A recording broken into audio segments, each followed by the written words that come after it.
Hi friends, and welcome to Storytime with Danya. Let's dive into a magical world of stories, adventures and fun. Are you ready? Let's begin. I Love My Mummy by Giles, Andre and Emma Dodd. I love my mummy very much. She's great to cuddle, soft to touch. I like to watch her brush her hair and dance around in her underwear. She helps me wipe my grubby nose and tickles me between my toes. And even when I start to cry, she wipes my tears until they are dry. She takes me shopping in the car and sings my favourite songs by far. She holds my hand when we go out and asks me not to scream and shout. She cooks me yummy things to eat, and when I'm good, I get a treat. She's really very kind to me. She even helps me do a wee. We love to giggle in the bath and do fun things that make us laugh. She likes to kiss me on the head and read me stories in her bed. I know that if you met her, you would really love my mummy too. She is great. I Love My Daddy by Giles, Andre and Emma Dodd. I love my daddy, yes I do. He's very kind and funny too. He teaches lots of things to me. I think he's clever, so does he. He lets me climb up on his back, and we play horsies, click, clack, clack. He sings me all his favourite songs. I love to dance and sing along. His shoes are very big and brown. They make me look just like a clown. He lifts me on his shoulders high until I nearly touch the sky. And when we are playing on the swings, he does all sorts of silly things. For fun, when mummy's not at home, we sometimes watch TV alone. At supper time, if he's polite, I always let him have one bite. I really love to cuddle him and feel the prickles on his chin. He tucks me safely into bed, then tells me stories from his head. My daddy's such a lovely man.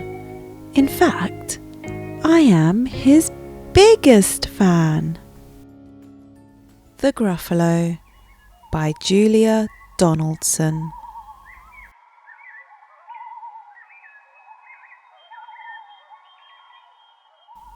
A mouse took a stroll through the deep dark wood.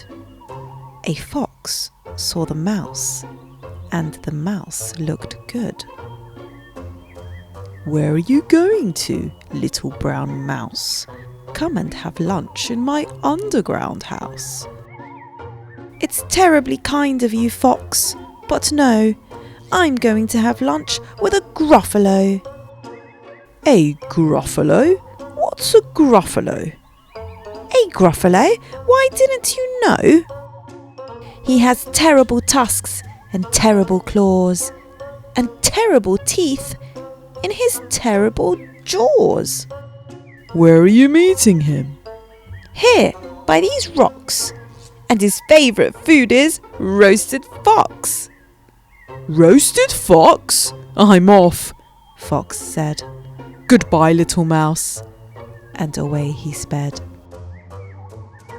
Silly old fox. Doesn't he know there's no such thing as a Gruffalo? On went the mouse through the deep dark wood. An owl saw the mouse, and the mouse looked good. Where are you going to, little brown mouse? Come and have tea in my treetop house. It's frightfully nice of you, owl, but no, I'm going to have tea with a Gruffalo. A Gruffalo? What's a Gruffalo? A Gruffalo? Why didn't you know? He has knobbly knees and turned out toes and a poisonous wart at the end of his nose. Where are you meeting him? Here, by this stream. And his favourite food is owl ice cream. Owl ice cream? Toot toot. Goodbye, little mouse. And away owl flew. Silly old owl. Doesn't he know there's no such thing as a Gruffalo? On went the mouse through the deep dark wood. A snake saw the mouse, and the mouse looked good. Where are you going to, little brown mouse? Come for a feast in my log pile house.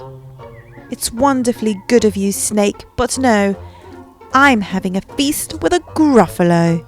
A Gruffalo? What's a Gruffalo?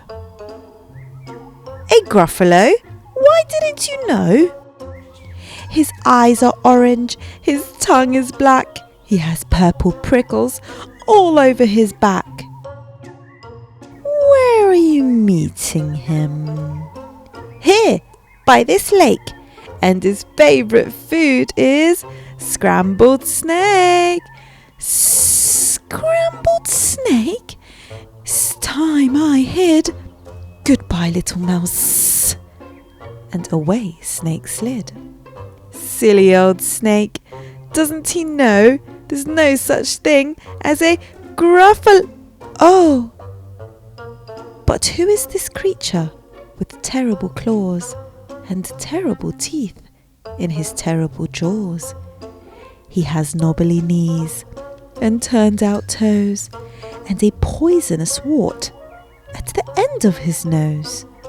His eyes are orange, his tongue is black, he has purple prickles all over his back. Oh help! Oh no! It's a Gruffalo! My favourite food, the Gruffalo said. You'll taste good on a slice of bread. Good, said the mouse. Don't call me good. I'm the scariest creature in this wood. Just walk behind me and soon you'll see.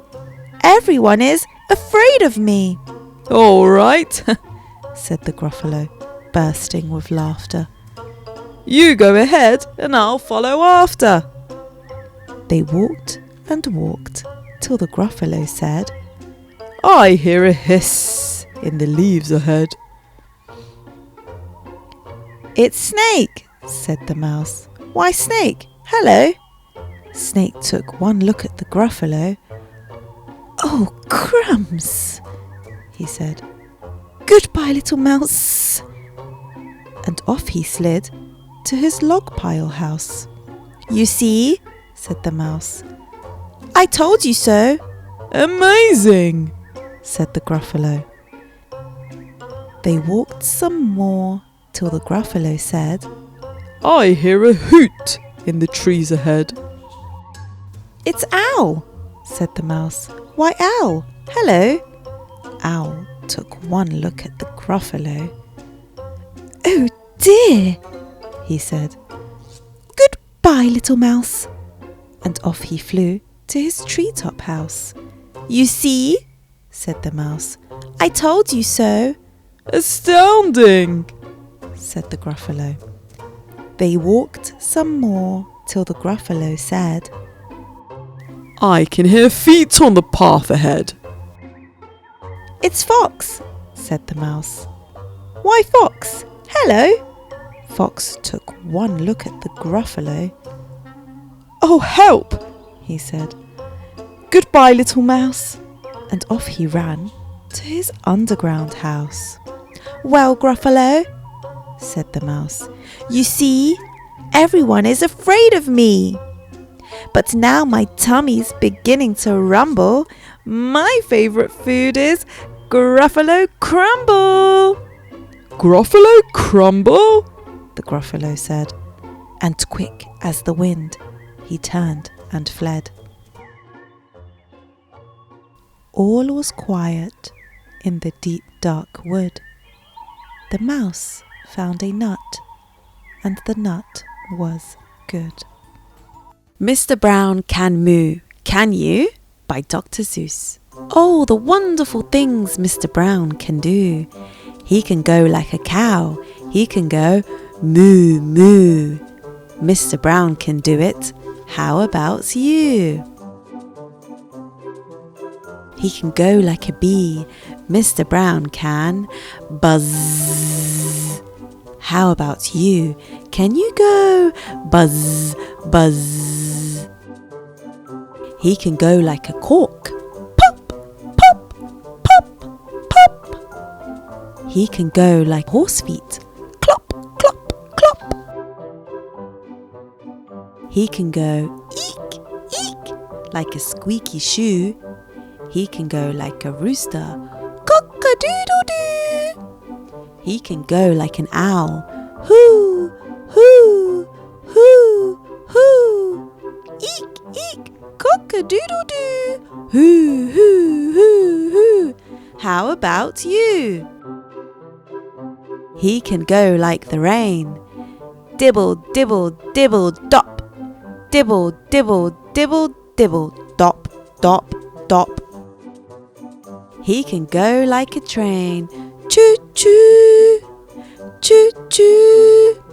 Oh, the wonderful things Mr. Brown can do. Moo, moo, buzz, buzz, pop, pop, pop. Eek, eek, hoo, hoo, clop, clop, clop. Dibble, dibble, dop, dop, cock-a-doodle-doo. Mr. Brown can do it. How about you? Mr. Brown can whisper, whisper, very soft, very high, like the soft, soft whisper of a butterfly. Maybe you can too. I think you ought to try. He can go like a horn, blurp, blurp, blurp, blurp, like a big cat drinking. He can go like a clock. He can tick. He can tock. He can go like a hand on a door. Knock, knock. Tick tock, tick tock, knock, knock, knock. All the wonderful things Mr. Brown can do. Blurp, blurp. Cock-a-doodle-doo. Knock, knock, knock. And hoo, hoo, hoo. He can even sizzle, sizzle. He can do that too, like an egg in a frying pan. How about you? Mr. Brown is smart, as smart as they come. He can do a hippopotamus chewing gum. Grum, grum, grum, grum, grum, grum, grum. Mr. Brown is so smart, he can even do this. He can even make a noise like a goldfish kiss.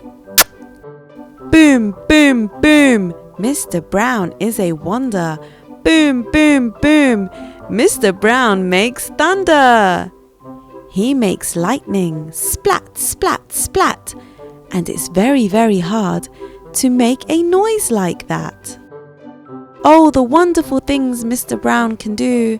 Moo, moo, buzz, buzz, pop, pop, pop. Eek, eek, hoo, hoo, clop, clop, clop. Dibble, dibble, dop, Cock-a-doodle-doo. Grum, grum, grum, grum. Choo, choo, choo.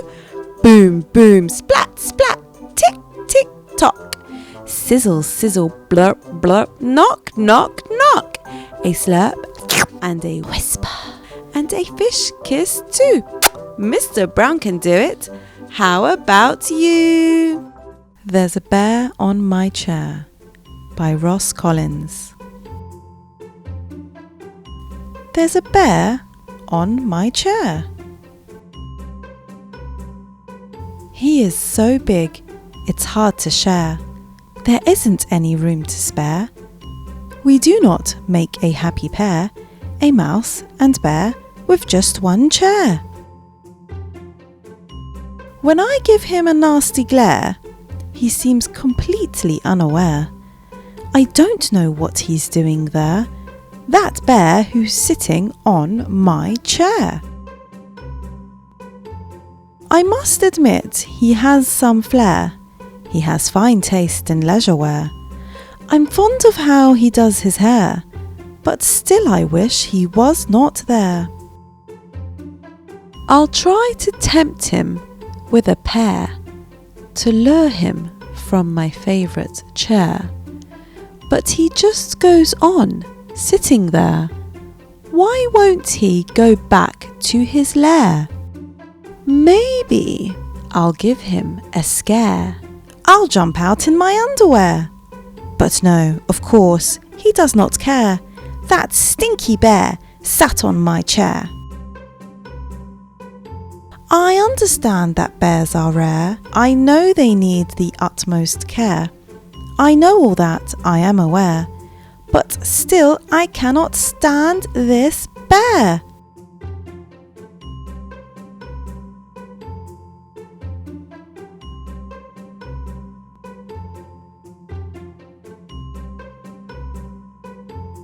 That's it, I'm done, I do declare. This bear has led me to despair. It is not fair, it is not fair. I'm going now, I don't know where.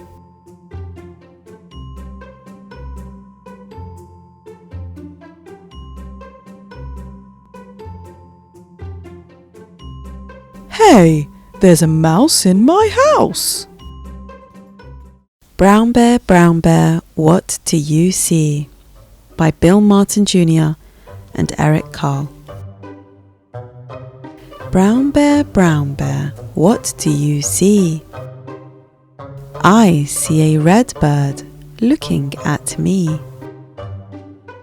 Red bird, what do you see? I see a yellow duck looking at me.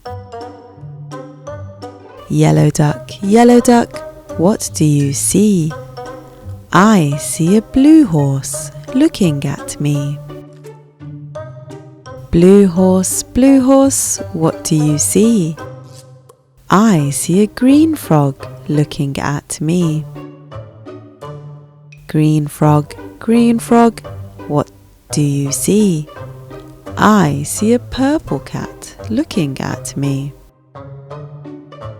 Purple cat, what do you see? I see a white dog looking at me. White dog, what do you see? I see a black sheep looking at me. Black sheep, what do you see? I see a goldfish looking at me. Goldfish, what do you see? I see a teacher looking at me. Teacher, what do you see? I see children looking at me. Children, what do you see? We see a brown bear, a red bird, a yellow duck, a blue horse, a green frog, a purple cat, a white dog, a black sheep, a goldfish, and a teacher looking at us. That's what we see. The Way Back Home by Oliver Jeffers. Once there was a boy, and one day, as he was putting his things back in the cupboard, he found an aeroplane. He didn't remember leaving it in there, but he thought he'd take it out for a go right away. The plane lifted off the ground and up into the sky. Higher and higher and higher. Suddenly, the plane spluttered. It had run out of petrol. Now, the boy was stuck on the moon. What was he to do? He was all alone and afraid, and soon his torch began to go out. Up in space, someone else was in trouble too. His engine had broken down. And steering the ship towards a flicker of light, he landed on the moon with a bump. Both the boy and the Martian could hear noises in the dark, and both feared the worst. But as their eyes got used to the dark, they both realised they'd met someone else in trouble. They weren't alone anymore. The boy showed the Martian his empty petrol tank, and the Martian showed the boy his broken engine. Together, they thought of ways to fix their machines and how to get them both back home. The boy jumped down to earth to get the things they would need, right down into the sea, and swam towards home.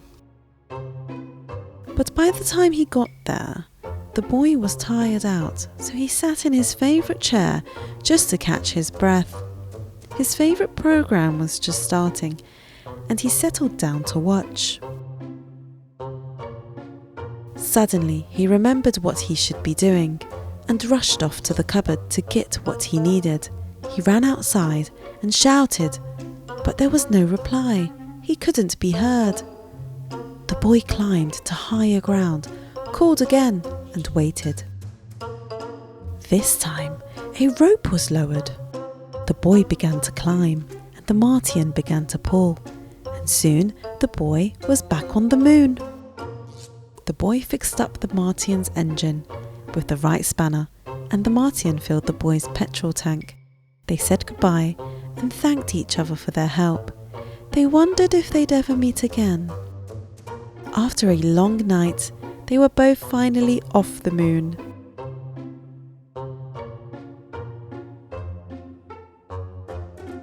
The boy went one way and the Martian went another, both on their way back home. Lost and Found by Oliver Jeffers. Once there was a boy, and one day he found a penguin at his door. The boy didn't know where it had come from, but it began to follow him everywhere. The penguin looked sad, and the boy thought it must be lost. So the boy decided to help the penguin find its way home. He checked in the Lost and Found office, but no one was missing a penguin. He asked some birds if they knew where the penguin came from, but they ignored him. Some birds are like that. The boy asked his duck, but the duck floated away. He didn't know. That night, the boy couldn't sleep for disappointment. He wanted to help the penguin, but he didn't know how. The next morning, he discovered that penguins come from the South Pole. But how could he get there? He ran down to the harbour and asked the big ship to take them to the South Pole. But his voice was much too small to be heard over the ship's horn. So together, he and the penguin would row to the South Pole. The boy took his rowboat out of the cupboard and they tested it for size and strength. They packed everything they would need, and together they pushed the rowboat out to sea. They rowed south for many days and nights with the boy telling stories all the way. The penguin listened to everything that the boy said. They floated through good weather and bad, when the waves were as big as mountains, until they came to the South Pole. The boy was delighted, but the penguin said nothing. Suddenly, it looked sad again as the boy helped it out of the boat. The boy said goodbye and floated away, but as he looked back, the penguin looked sadder than ever. It felt strange to be on his own, and the more he thought, the more he realized he was making a big mistake. The penguin wasn't lost, he was just lonely. Quickly, he turned the boat around and headed back to the South Pole as fast as he could. At last, he reached the pole again, but where was the penguin? The boy searched and searched, but he was nowhere to be found. Sadly, the boy set off for home. There was no point telling stories because there was no one to listen except the wind and the waves. But then the boy saw something in the water ahead of him. Closer and closer he got until he could see the penguin. And so the boy and his friend went home together, talking of wonderful things all the way. Funny Bones by Janet and Alan Alberg. This is how the story begins. On a dark, dark hill, there was a dark, dark town. In the dark, dark town, there was a dark, dark street. In the dark, dark street, there was a dark, dark house. In the dark, dark house, there was a dark, dark staircase. Down the dark, dark staircase, there was a dark, dark cellar. And in the dark, dark cellar,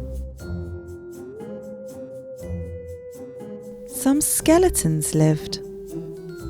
There was a big skeleton, a little skeleton, and a dog skeleton. One night, the big skeleton sat up in bed. He scratched his skull. "What shall we do tonight?" he said. "Let's take the dog for a walk," said the little skeleton, "and frighten somebody." "Good idea," the big skeleton said. So the big skeleton, the little skeleton, and the dog skeleton left the dark, dark cellar, climbed the dark, dark staircase, and stepped out into the dark, dark street. They walked past the houses and the shops. They walked past the zoo and the police station. They went into the park. The big skeleton scratched his skull. "What shall we do now?" he said. "Let's play on the swings," said the little skeleton, "and throw a stick for the dog and frighten somebody." "Good idea," the big skeleton said. So the big skeleton, the little skeleton, and the dog skeleton walked around the dark, dark pond, past the dark, dark tennis courts, and up to the dark, dark swings. "What shall we do now?" "Let's play on the swings." The big skeleton and the little skeleton played on the swings. They threw a stick for the dog. Suddenly, something happened. The dog skeleton chased the stick, tripped over a park bench, bumped into a tree, woof, and ended up as a little pile of bones. "Look at that," the big skeleton said. "He's all come to pieces. What shall we do now?" "Let's put him together again," the little skeleton said. So the big skeleton and the little skeleton put the dog skeleton together again. They sang a song while they did it. The toe bone's connected to the foot bone. The dog bone's connected to the leg bone. The leg bone's connected to the hip bone. The hip bone's connected to the backbone. Then they got mixed up. "Is that the toe bone?" the little skeleton said. "Where does this one go?" said the big skeleton. "Woofle? Oof? Oof?" When they had finished, the big skeleton said, "That dog looks a bit funny to me." "So he does," said the little skeleton. "We've got his tail on the wrong end and his head. Fool!" said the dog skeleton. At last, the dog was properly put back together again. The big skeleton and the little skeleton sang another song. These bones can bark again, can run around in the park again, can frighten people in the dark again." The big skeleton scratched his skull. "That reminds me," he said. "We've forgotten to frighten somebody." "Let's do it on the way home then," said the little skeleton. "Good idea," the big skeleton said. So the big skeleton, the little skeleton, and the dog skeleton left the dark, dark swings, went out into the dark, dark town, and tried to frighten somebody. "I wish we had a nice little boy to frighten." "I wish we had a nice old lady." The trouble was, there wasn't anybody. Everybody was in bed. Even the policemen in the police station were in bed. Even the animals in the zoo. Of course, the skeleton animals were awake. Squeak, squeak, squeak, squeak, squeak, squeak, squeak, squeak. Oink! "Let's have a ride on the elephant skeleton," the little skeleton said. "Gee up, Nelly." "Let's have a word with the parrot skeleton." "Good evening all. Who's a cheeky boy then? Have a cup of tea. Pretty Polly, put the kettle on, mother." The big skeleton scratched his skull. "Let's keep out of the way of the crocodile skeleton," he said. When they were back in the street, and when they still could not find anybody to frighten, the big skeleton said, "What shall we do now?" The little skeleton scratched his skull. "Let's frighten each other," he said. "That's better than nothing." "Good idea," the big skeleton said. So after that, the big skeleton frightened the little skeleton. The little skeleton frightened the big skeleton. The big skeleton and the little skeleton frightened the dog skeleton. And the dog skeleton frightened them. "I'm coming to get you." Gotcha! Boo! Meow! Woof! Woo! Help! They hid around corners and frightened each other. They climbed up lampposts and frightened each other. They jumped out of dustbins and frightened each other. Yelp! All the way home. And that is how the story ends. On a dark, dark hill, there was a dark, dark town. In the dark, dark town, there was a dark, dark street. In the dark, dark street, there was a dark, dark house. In the dark, dark house, there was a dark, dark staircase. Down the dark, dark staircase, there was a dark, dark cellar.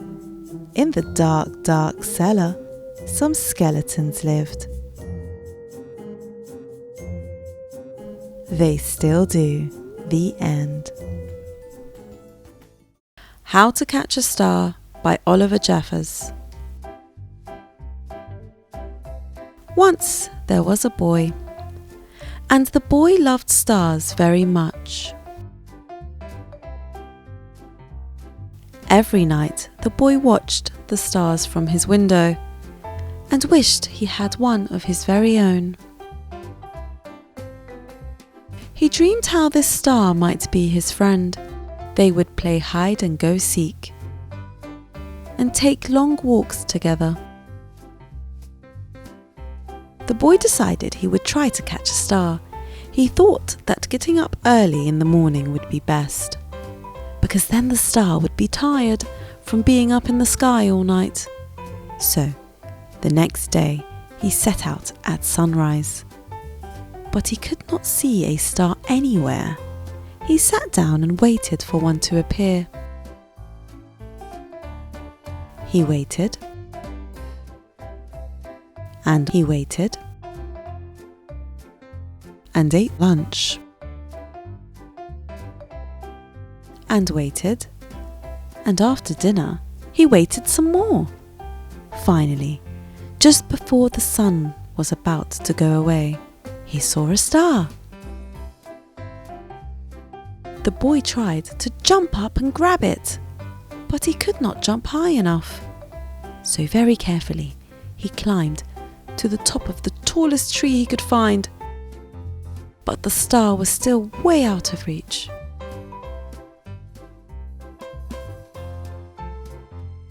He thought he might lasso the star with a life belt from his father's boat. But it was much too heavy for him to carry. He thought he could fly up in his spaceship and just grab the star, but his spaceship had ran out of petrol last Tuesday when he flew to the moon. Perhaps he could get a seagull to help him fly up into the sky to reach his star. But the only seagull he could find didn't want to help at all.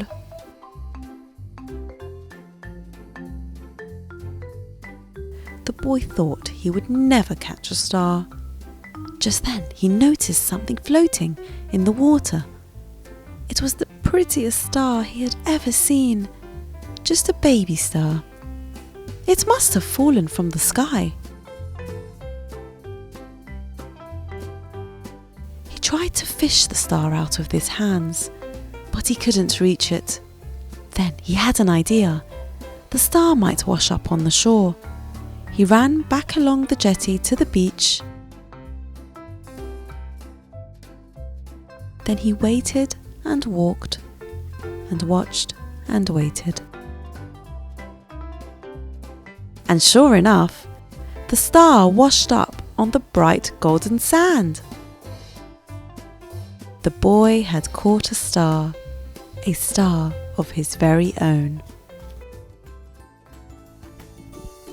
Thank you for reading with me. See you next time for more fun and stories. Don't forget to like, comment and subscribe.